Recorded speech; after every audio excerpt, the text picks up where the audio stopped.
ഒമാനിലെ ആതുര സേവന രംഗത്തെ പ്രമുഖരായ ബദർ അൽ സമ ഗ്രൂപ്പിന്റെ premium ആശുപത്രിയായ Badr Al Sama royal ഹോസ്പിറ്റലിന്റെ ഔദ്യോഗിക ഉദ്ഘാടനം നടന്നു. ആഡംബരപൂർണമായ അന്തരീക്ഷത്തിൽ ഗുണമേന്മയുള്ള ആരോഗ്യ പരിരക്ഷയാണ് ഹോസ്പിറ്റലിൽ ഒരുക്കിയിരിക്കുന്നതെന്ന് അധികൃതർ അറിയിച്ചു. ഒമാൻ ആരോഗ്യ മന്ത്രാലയത്തിലെ ആസൂത്രണ ആരോഗ്യ സ്ഥാപന under secretary doctor Ahmed Salim Saif Al മദാരിയാണ് ഗൂബ്രയിലെ ബദർ അൽ സമ റോയൽ ആശുപത്രി ഉദ്ഘാടനം ചെയ്തത്.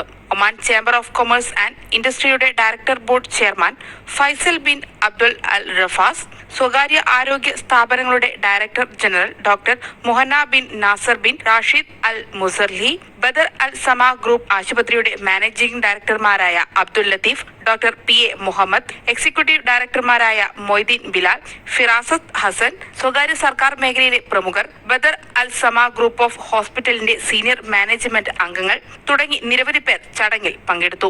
വിപുലമായ സൗകര്യങ്ങളോടെയാണ് ഹോസ്പിറ്റൽ ഒരുക്കിയിട്ടുള്ളതെന്നും ഒമാൻ വിഷൻ 2040 അനുസൃതമായി പരമാവധി സംഭാവന നൽകാനാണ് ആഗ്രഹിക്കുന്നതെന്നും Badr Al Sama group of ഹോസ്പിറ്റലിന്റെ മാനേജിംഗ് ഡയറക്ടർമാരായ അബ്ദുൽ ലത്തീഫും ഡോക്ടർ PA മുഹമ്മദും പറഞ്ഞു.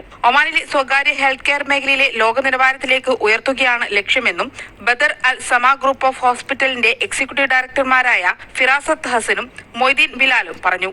Kairali news, Oman.